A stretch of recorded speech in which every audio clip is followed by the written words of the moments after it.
Welcome to the 2024 Street Outreach Training for the Point in Time Count. Today is January the 16th, and thank you for being with us today. As you can see here, we need you to save these dates. The point in time count this year is going to span from January 22nd to January 28th. So make sure that you keep those dates down. I would like to ask everyone on the call just to make sure that you're in the right meeting. This is again for street outreach. There is a brick and mortar training for January the 18th at 5:30.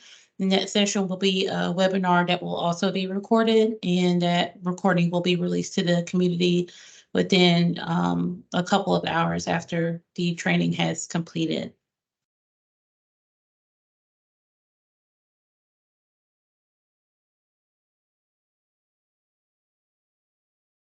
On today's agenda, we're going to go over a recap of the 2023 PIT. We're going to also go over the overview of the PIT count, including basics and methodology, the PIT count strategy, which includes volunteer recruitment, survey tools, tips, and advice, and then any questions that you have.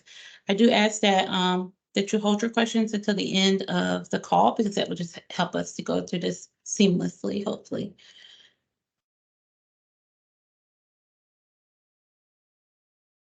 So a recap of the PIT count 2023. As you can see here, the unsheltered count for last year, we had a 102% increase from 22 to 23, with there being 742 people surveyed living in on the streets or in some other setting that was not meant for human habitation. And then there was a sheltered count. The shelter count included us counting people who were staying at emergency shelters and transitional housing programs. And as you can see here, there were 438 participants that were surveyed, and that resulted in a 22% increase. So as you can see, overall, we did have a major jump in the point in time count numbers in 23 from 2022. And you're probably asking, well, why did that occur? Likelihood is, one, there is a possibility that we do have an influx of people experiencing homelessness in our community. We do have more shelter and transitional housing programs being developed in our community. So that means we're taking more people off of the streets and placing them, they are being placed in shelter and transitional housing programs.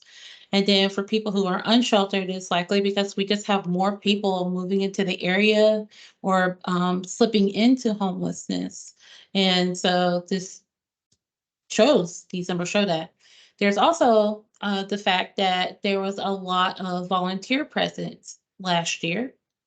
We had the joining of Community Health Northwest Florida and Pensacola Energy. So there's been some government involvement as well. So we've had a lot more skilled and educated volunteers out in the community who've actually been participating in the point in time count. So that can also influence the numbers, because we are being able to reach further into the community, which we did last year. We reached further into rural areas of the community, thanks to Community Health and 90 Works. And so that also caused our numbers to go up a little bit.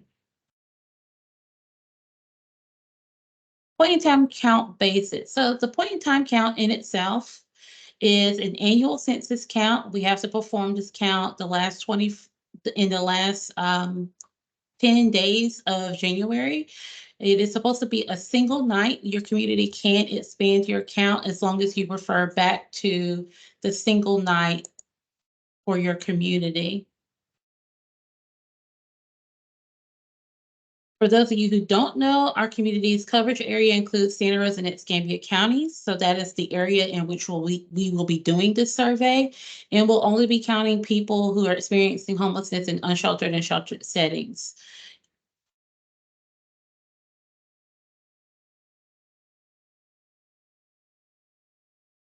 So the purpose of the point in time count is for us to track the number of people who are experiencing homelessness. We're also looking into the unique characteristics of the people that we are surveying and the needs of the people who are experiencing homelessness. We publish the point in time count data because we want to raise awareness within our community's members about what homelessness is, who is experiencing homelessness, and also engender them to participate in the solution. For 2023, the point in time count did have certain targeted subpopulations. Whenever like HUD was looking for our reporting, they were really curious about certain subpopulations. For 2023, they basically said, okay, we're curious about youth, veterans, chronically homeless, people who are experiencing domestic violence, and persons living with disabling conditions, as well as the general population. So every year, HUD ask us to do this because there's a reason behind it. So why do we count as a community? Well, one, communities across the country receive funds from HUD, and other federal partners also receive funding, such as Health and Human Services. So we have providers like runaway homeless youth providers, and the Department of Veteran Affairs, such as the SSVF grants and HUD Fast grants. So because we received those federal dollars to our community to develop housing and supportive service programs to address homelessness, HUD then expects us to send them a report every year. That report, well, one of the reports is the point in time count data. So that reporting goes up to HUD, and then they compile all of the COC's reports from the pit and hick, and they submit it in what's called the AHAR, or the Annual Homeless Assessment Report, to Congress. And then Congress uses that information from various reports that we do over the year, including the point in time count in the housing inventory count data. And it factors into evaluating our community's performance in addressing homelessness and moving the needle down on actually assisting people into moving out of the situation. And HUD also wants to look at our strategies, our collaboration as a community to formulate a response to prevent and reduce homelessness. So these numbers roll up basically to determine our federal funding allocation to address homelessness, among other factors. So on our notice of funding opportunity, it's a big competition that we have in our community or in the communities across the nation with all the other COCs. Basically, point in time count is one of those factors that they look at.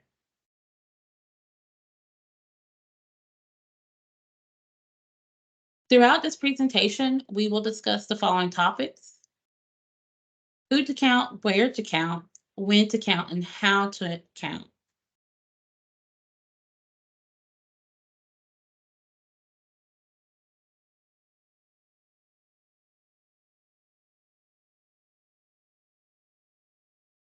So who do we count?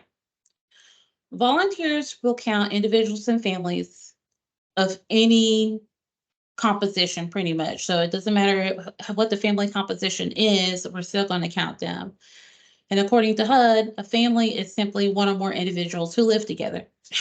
So it doesn't matter about their marital status or sexual orientation or gender identity. Doesn't matter about whether they're children or not.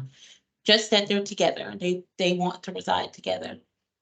Individuals and families experiencing homelessness that will be counted for the point in time count will include people living for the street outreach count will be streets and for service-based locations.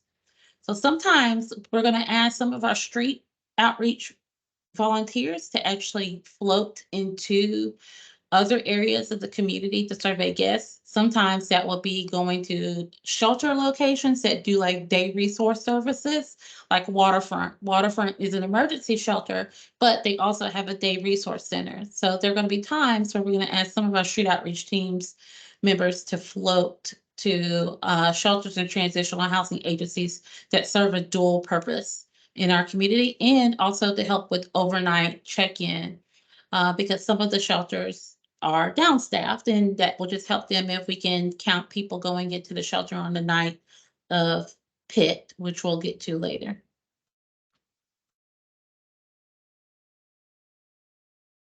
So the unsheltered count is broken into two sections. We are going to be interviewing people who are literally homeless. And so where will volunteers for the street outreach count survey, they will survey during outreach on the streets to camps, parks, tents, abandoned buildings, and also to service-based locations.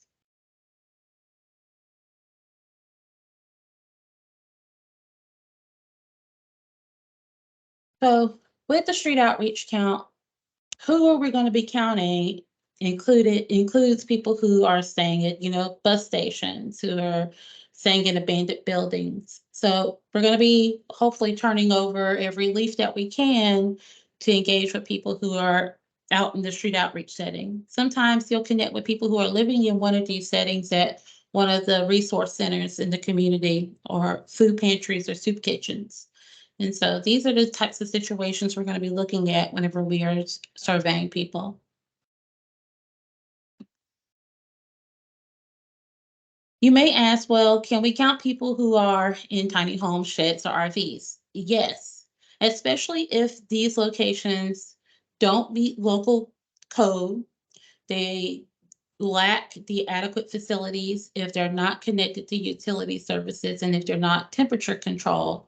So as long as people living in these settings are willing to be surveyed and they say to you, yes, there's issues with the place where I'm staying and I don't have adequate facilities, don't have utilities, don't have temperature control, then they're accountable if they're willing to be surveyed.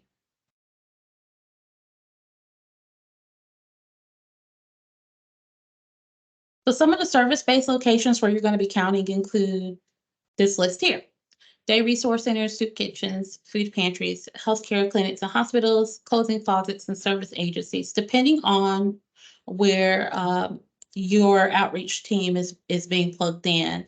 And I do know that I believe Community Health has talked with their clinics. They have about 20 clinics in the area. And so they may have a process that's been started to actually survey people who present to their locations who are unsheltered. So this year, you're probably curious about what information we're collecting.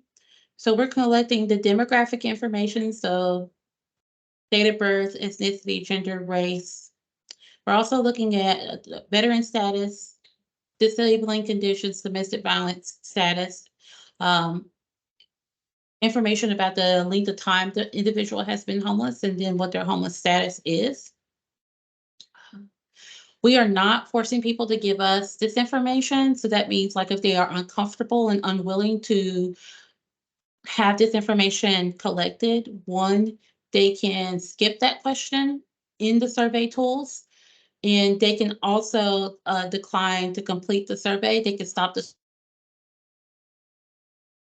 individual that we will be screening, giving their full social security number is not mandatory. They can give an alias, or they can give their full name or partial name. That is fine with us. So they're not forced to give us this information. It's completely voluntary.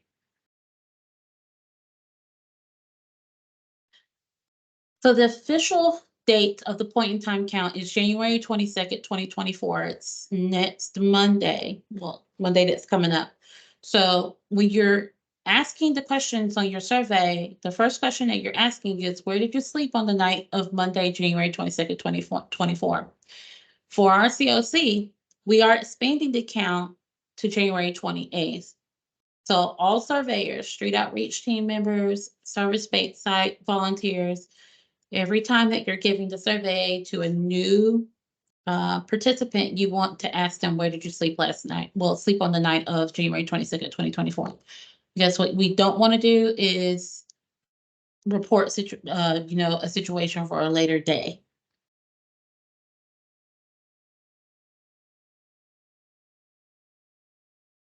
So I'm hoping that everyone in this call has registered to volunteer. There's a few reasons why we need you to register to volunteers. One, our goal is to report to HUD exactly the number of people that we actually had participating in the point in time count to pull this event off in our community.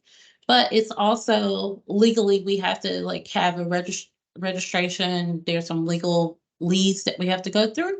So we just want to ensure that you have registered to volunteer. If you've not done so, here is a QR code for you to scan really quickly so that you can register to be a volunteer. If you've not done so already, just please take the time and do that with your cell phone really quickly. I give you about a minute to do that really quick, and then we'll move on.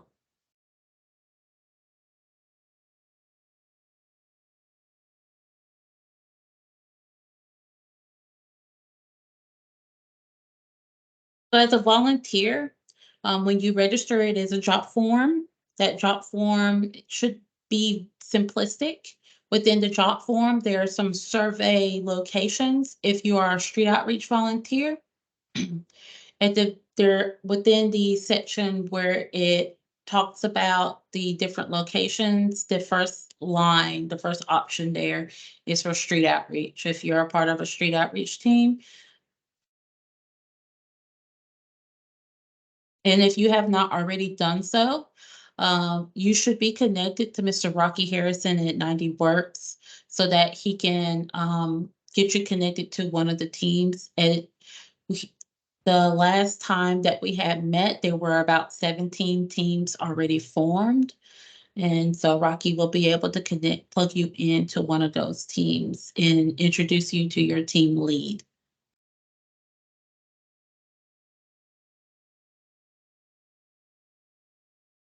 As a volunteer, you could take on a variety of roles.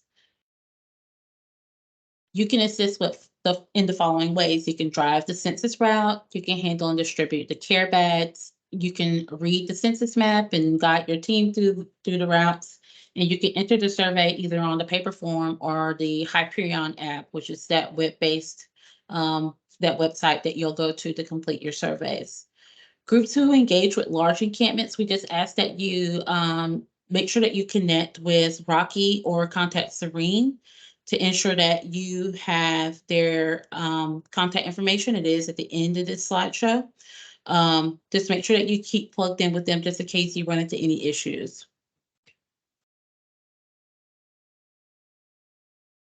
For the street outreach strategy, you should be in pairs or groups of 3 to 4 people when you're going out in the street outreach environment.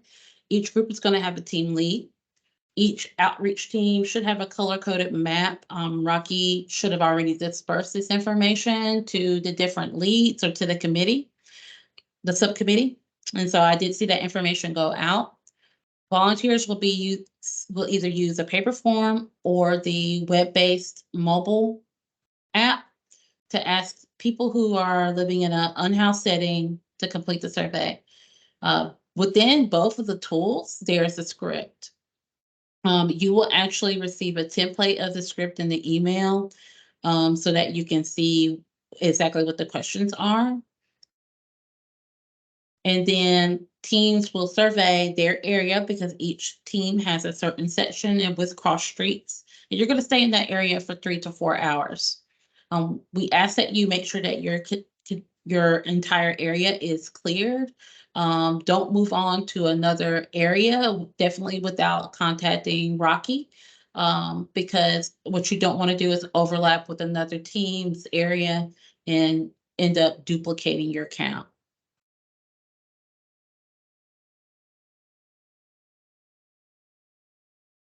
So for the volunteer schedule, you just want to make sure that you arrive at least 30 minutes early. The Homeless Resource Center hub is here at opening doors. This is where your supplies will be picked up. So you will pick up the care bags. Um, you can pick up a copy of the route. We will print out what Rocky had, and you can pick up paper surveys here. Make sure that your cell phone is charged. You will need other materials, which we'll go over later. Make sure that you start your shift as soon as you arrive in your census area and canvass your entire area. It could be less than 3 hours, but we do expect about 3 hours. That's usually how long it takes us when we go out.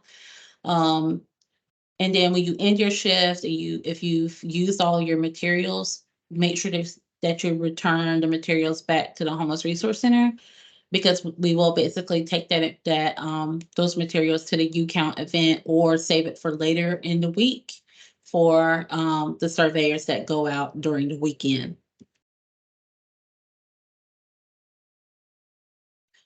So now we're going to get ready to survey. We're going to give you a bird's eye view of the survey steps and what those materials look like. So the unsheltered pit count, we have 6 steps. Your goal is to be a friendly volunteer, and you're going to travel in pairs or groups of 3 to 4 people. You're going to always have your survey tool ready, whether you're using it on your phone or you are doing the paper survey. You should always stick to that script as much as possible, and we'll talk about the reason for that later on. And then you're going to ask some pre-screening questions. This will let you know if you should move forward with the participant. So, have you already taken this survey this week? Since you're going to be going out at different times in the week, going into different census areas, you're going to always ask that. Another sign that you can look for is a purple wristband with a tag wrapped around it.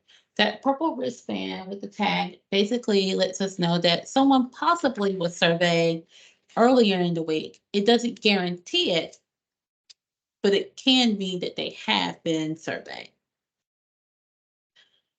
And then you'll ask the second question. Where did you stay Monday night, January 22nd?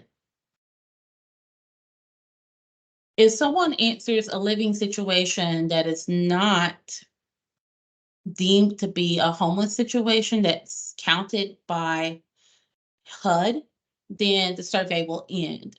So, for example, if someone says, I stayed with my family member or friend, or I stayed in an apartment, and you select that option, the Hyperion app will actually stop, and it will instruct you to thank the person for their time. However, if they do report a homeless situation, such as living in an emergency shelter or in a car, then the survey will let you move forward and will ask you then about the client's demographic information.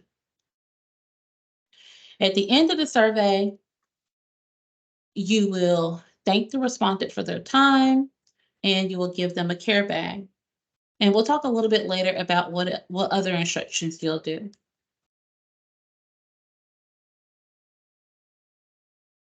We have 2 data collection tools. One of the data collection tools is the mobile app. We're going to actually have you go into the mobile app today as a part of today's training. And then there's a paper survey. The paper survey is front and back. It starts with the script and it's broken down into 6 sections. The 6 sections include demographic information and all those questions that we went over earlier. And it also, in the 6 section, it talks about the additional household members that slept in the household with the family. So, and we need household information for all people or all people who are deemed as being a part of that family. Even if it's just 2 friends that are together as roommates, they could be on the same survey if they look at each other as a family.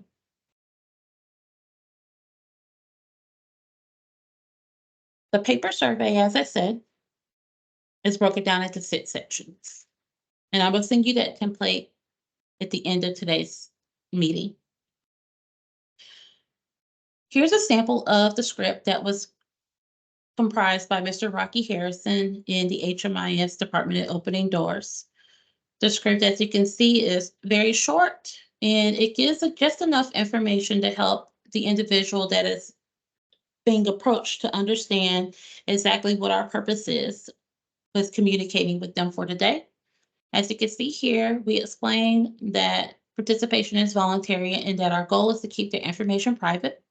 And if the individual is uncomfortable with answering questions, we can skip. And then you get the consent to actually complete the survey with them. Again, if the individual who is being approached does not want to be surveyed, you can stop at any time and just thank them for their time. So I would like to give you the opportunity to practice. Generally, in the live demonstration, we do role play this, But if I would like you to do is at least to just, this is the website URL. I would like you to type this URL into your web browser on your cellular device or your tablet. We can definitely use this app with well, it's not an app, but this website with Chrome, Mozilla, Explorer. So it works Safari, it works in all the web browsers. We've tested those. And then once you get in, there's a code that you have to put in. The app will ask for your contact information. And that is a way for us to know what volunteer to reach out to if there is any issue with the survey data. So we can ask you a clarifying question if necessary. And it also just helps us to reach back out to you, um, to talk to you about your experience with using the app as well. I'm give you some time to just get this entered in your phone. The website right now is in training mode. This means that you can practice as much as you would like until the day of pit. On the day of pit, starting at about 3 p.m., the survey will go live. And so anything that you record from January 22nd at 3 p.m. forward will actually be counted as a survey.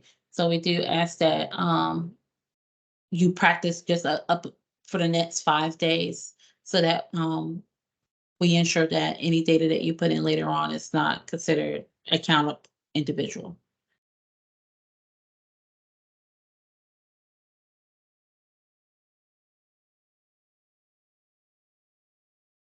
So this app does generally track your location.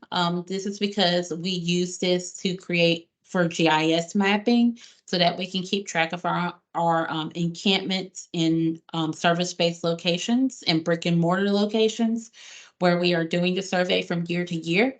It helps us to prepare the census maps for the next years coming down the line. So if you are in a setting, in an encampment setting or an unhoused setting, and the individuals in that setting will allow you to do your location services, then you can do that. If the individual asks for you not to do their location, I would recommend that you use a paper form, or quickly turn off your location settings on your cell phone. So there is a video about how to do this within this slide, and this you will be able to click on this slide and get to that link. So just to let you know, there will be people who are not comfortable or unwilling if you have your location services on. So we do have the paper survey as a backup in this method also to turn your location services off if you can. I do understand that some businesses do not allow that.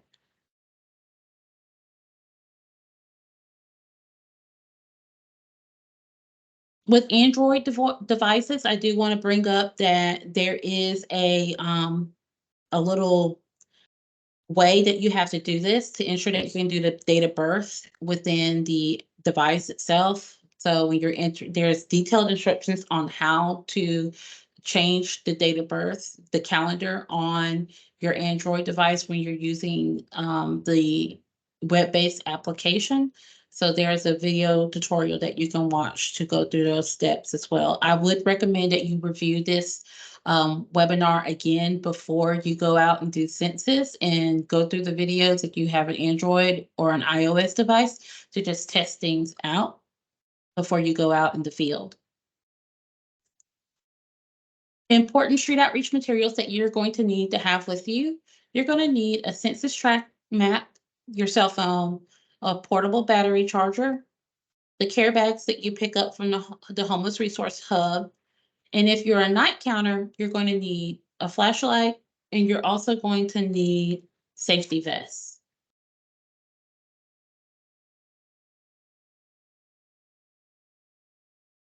The care bag. The care bag is going to be, it's going to have included within it PPE, food items, toiletries, and much more. There are two important items that I would like to point out within the care bags. One is a resource sheet that was collected by Mr. Rocky Harrison. The resource sheet includes a listing to providers such as Community Health Northwest Florida, Lakeview Center, the different coordinated entry access points, 90 Works.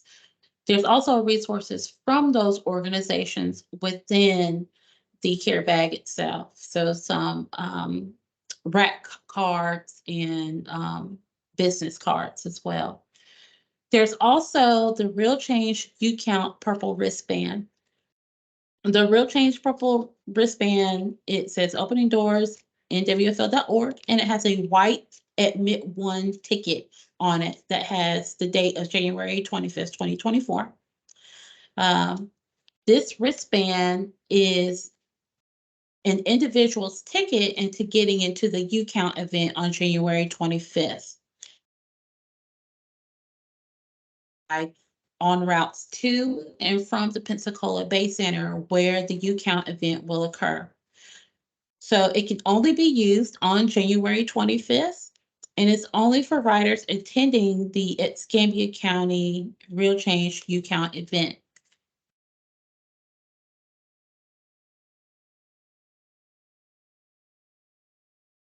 So what we would like to encourage the volunteers to do is to take the wristband and put it on the wrist of the individual if they allow for you to touch them. If they don't allow for you to touch them, we would strongly recommend that you go over the script with the individual and inform them about the purpose of the purple wristband that will be given to them or will be inside of their care bag.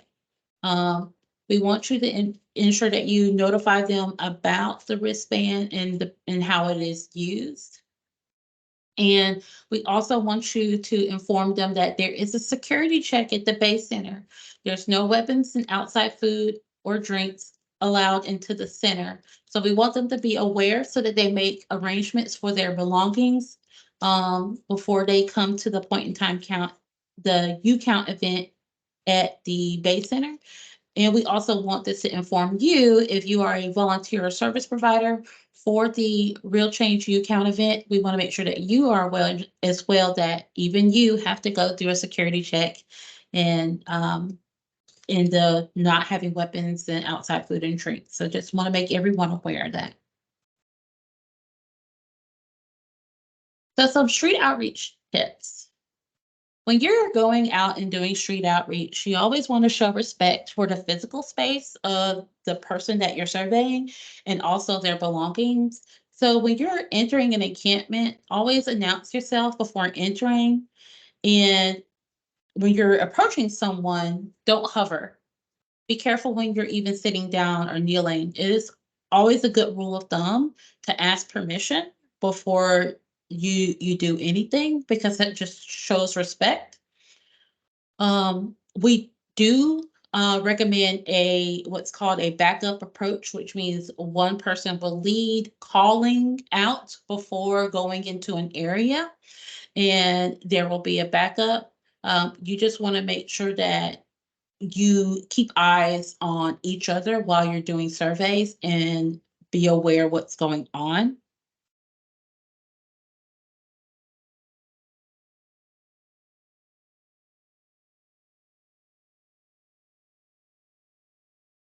As a pit count volunteer, your goal is to get as much information as possible. So you want to be kind and treat people with dignity and respect. You always want to acknowledge people with a smile. It is the best way to break down a person that may have trauma, and just introduce yourself. And if you let them know about the purpose that you're there, that might be an opening into building a rapport with them. And don't my recommendation is even if you have a rapport with that individual because you've been going into street outreach for the last, couple of years in the community or various years in the community, sometimes an individual might be happier being surveyed by the new face in the group. Okay, so you have to be okay with knowing well who's going to be lead and who needs to be back up at certain times when you're out doing outreach. And also just follow the lead of the the cues. I should say, follow the cues of the individual that you're surveying, because sometimes they may not be comfortable with you because of your gender. It could be for any reason, but they might want to be if it's a male, they might want to be surveyed by a female or by another male or any arrangement of gender identity. So just be mindful of those things. Um, when you're surveying, if someone is visibly unwell or agitated or acting erratically, don't extend the conversation. Politely excuse yourself. Another volunteer later on throughout the week could likely come in and be able to survey with them if they have a better rapport. On rare occasions, if a person may appear completely just there's been a communication breakdown, it's important to just watch and monitor the situation and de-escalate and get out of that situation um, if it seems volatile. Call 911 if the behavior is very severe, and de-escalation is not possible. Keep an eye on each other because you just want to be aware of your exits and you want to be aware of what's happening around you. So make sure if you're in your pairs or in your teams of 3 to 4, just make sure that you keep an eye on each other. Um, you're going to make sure that at the end of the survey, you're going to give that critical PPE or care bags items. And if someone says, I don't want the care bag, then you don't have to give it to them. But I would encourage you to say, well, at least would you take the U count, the real change U count bracelet, and explain to them that this will help them to get into an event. If they say, no, I just don't want anything from you, then drop it and leave it alone.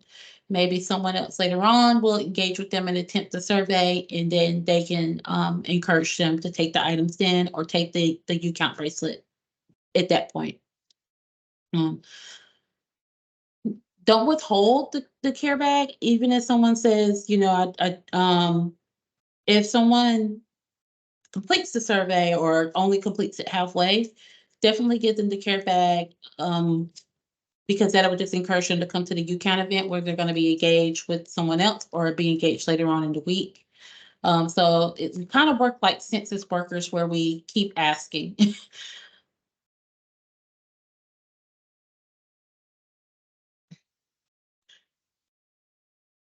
So what you shouldn't do is don't disturb people when they're sleeping. Obviously, we do, but at the times that we're going to be going out from sun up to sundown, it's possible that we could be disturbing people coming back from, day labor jobs. And so we just want to be mindful of that. We ask that we don't touch anyone's belongings or touch their person without their permission. So always ask. Don't enter dense woods or poorly lit areas after dark. Um, just be mindful of this. I do know that there are experienced volunteers. I would just strongly recommend that you have closed-toed shoes, you have your safety vest, you have your flashlights, and just be careful going into areas that you're not familiar with. We do strongly encourage that once sundown occurs, that we get out of outreach. Um, or you just come out of the setting if it's like a dark, dense woods or dimly lit areas. Don't take longer than 5 to 7 minutes to complete a survey. Don't give any money or any other essential items to anyone. Don't It's non-essential items, so don't give things that are not as a part of the care bag or the resources that we have for the point in time count. Don't assume anything about the individual that you're surveying. Make sure that we ask always. We do recommend that you don't wear jewelry on that day and don't bring your purse. Just bring the items that you need for surveying, and don't give out your personal information. We just have to keep in mind and that the purpose that we're going out with for the week of pit is to survey. So I do understand that some of us are in the call, are mental health professionals, right? We wear our hearts on our sleeves some days, and we want to help as many people as we can. But we just have to keep in mind that the purpose of the week is to survey. We're we're still a mental health professional, but just in this week we are surveyors. Okay, or when you're out during your engagement. And please remember that if the person asks for something you don't want, that they don't want, or that you can't give, it is perfectly fine to say, I can't or I won't do that. Like if the individual's asking you for things that you just can't provide, it's okay to say I can't or I won't do that. If a person asks you a question you don't want to answer, it's okay to say I don't have an answer to your question. So it's okay to have that boundary set. And so if the individual asks you for something that you can't provide, you can say, well, in your care bag, there's some resources here, and you can look into these resources to get connected. And there's also some agencies that have stood up processes to where they are doing central receiving or doing their work has like a phone call of a phone line where you can call and talk to someone at that point in time during the point in time count. So additional safety tips, I can't drill this in more, but that is to wear comfortable and warm clothing. It may be cold. Bring a backpack, flashlight, water for that day. Make sure that you're with your group. Make sure that you're using the buddy system. Stay within eyesight of each other. Be aware of your exit route at all times. Don't ever let an individual get between you and your exit route. Um, be mindful of service animals and also just animals that are the companion animal of the individual that you're surveying. Um, if you're encountering dogs, while counting, just remain calm. Take your cues from the owner. Keep your eye out for the owner. If the owner is not visibly near, then you want to just get out of that setting, facing the animal, and make sure that you back up while facing the animal to get out of the situation, and don't run. Uh, Trust your judgment. So if you're in a setting and it's dimly lit or you feel uncomfortable or threatened, remove yourself out of that situation. Um, and your leads are going to be looking out for that sort of thing. Be respectful of space, be respectful of choice. Just always remember that answering these survey questions are voluntary. Um, Hopefully, we have good interview skills where we're able to get people to be comfortable with giving the information. But again, if they say, I don't want to do this, then you can just leave them alone, and another volunteer that may have a better rapport with them later on may come through to survey them. If someone doesn't want to participate, then respect their choice and move on. And if you run into a situation like a volatile situation or someone is in a health crisis, please call 911. And then after that, please inform your team lead, the outreach team lead, or contact Opening Doors to just let us know, because we just want your safety to also be a priority as well. So we still do have COVID-19, but we also right now have an influx of things such as RSV and the flu. Some people are still dealing with allergies. So just be mindful of your symptoms. If it seems viral, um, self-screen yourself for the next 2 weeks, including after pit. You want to just keep looking at your symptoms. We're going to make sure that we pay attention to any local guidance regarding social distancing and mask mandates if there's any type of influx of COVID. We do recommend that you use the mobile app more if you can. We do understand that there are people who are concerned about privacy and confidentiality. So if you're in that setting and someone's like, I'm not letting you put my information into your phone, then it is okay. We are not sheets and the pins, the survey sheets and the pins, but we just would recommend that you can if possible. Um, we're doing all of our trainings virtually. Well, the bulk of them, we've only had 2 trainings that were in person. And so we're just trying to make sure that we are aware that there's still viruses going around. You can wear PPE. You can bring your own mask, you can bring your own hand sanitizer. We are not discouraging people from being surveyors if you don't have PPE of your own. Okay. Um, if someone tries to require that you have PPE, that is not from the PIT committee at all. So our next training dates are going to be January the 18th. January 18th is going to be brick and mortar. There is a Stuff the Care Bag event at 9 a.m. on January 18th. We are looking for volunteers to help with stuffing the care bags. The Night of Pit, please remember, is January 22nd, 2024. We start at 4 at the emergency shelters and transitional housing programs. And January 23rd through January 28th is when street outreach and service-based site count starts. On January 25th, it's the Real Change U Count event, and we hope to see everyone there.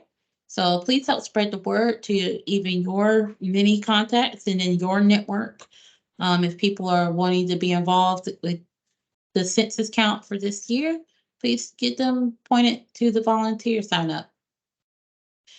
Here's some important contact information if you don't already have it, but here is the information for myself, Miss Serene, and Rocky. By this point, I'm pretty sure that I'm hoping that you've been connected to your team lead if you are a part of a street outreach event. If you are here today, this is the street outreach training, the brick and mortar training, which is geared towards the service-based sites, emergency shelters, and transitional housing programs. Is going to be January the 18th at 5:30. It is also a session just like this. So we hope to see those individuals who need to be a part of those trainings there. Does anyone have any questions?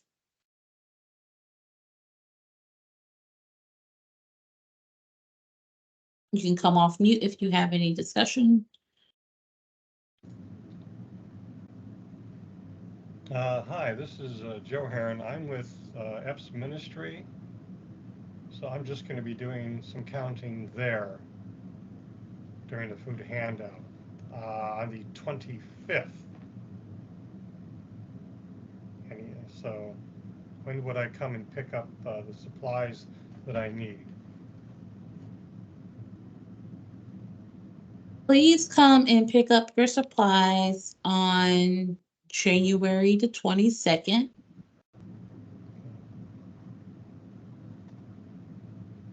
Okay, thank you. You're welcome. Does anyone else have any questions?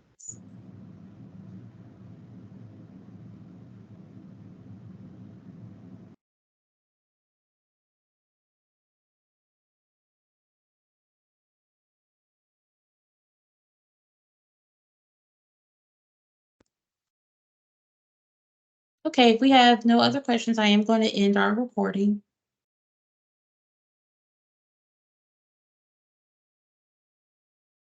Thank you. All right, you folks have